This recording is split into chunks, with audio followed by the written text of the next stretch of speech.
আসসালামু আলাইকুম রহমতুল্লাহি ওবারাকাতু।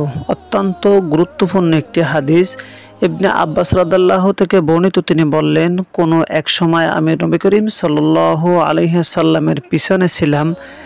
তিনি বললেন, হে তরুণ, আমি তোমাকে কয়েকটি কথা শিখিয়ে দিচ্ছি।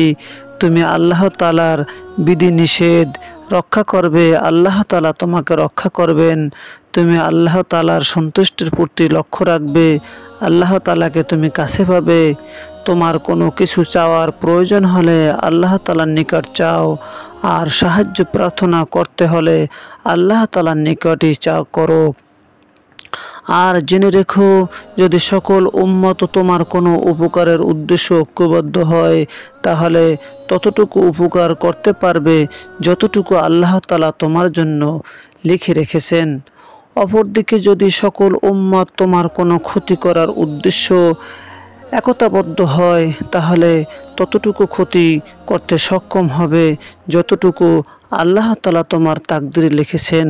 উক্ত হাদিসটি তিরমিজি শরীফের 2516 নম্বর হাদিসের মধ্যে উল্লেখ রয়েছে। মহান আল্লাহ তাআলা আমাদের সবাইকে হেফাজত করুন। আল্লাহ ও রসুলের পথে চলার তৌফিক দান করুন। পৃথিবীর সকল মানুষকে আল্লাহ তাআলা সুস্থ রাখুক, ভালো রাখুক। আমিন। আসসালামু আলাইকুম রহমতুল্লাহি ওয়া বারাকাতুহু।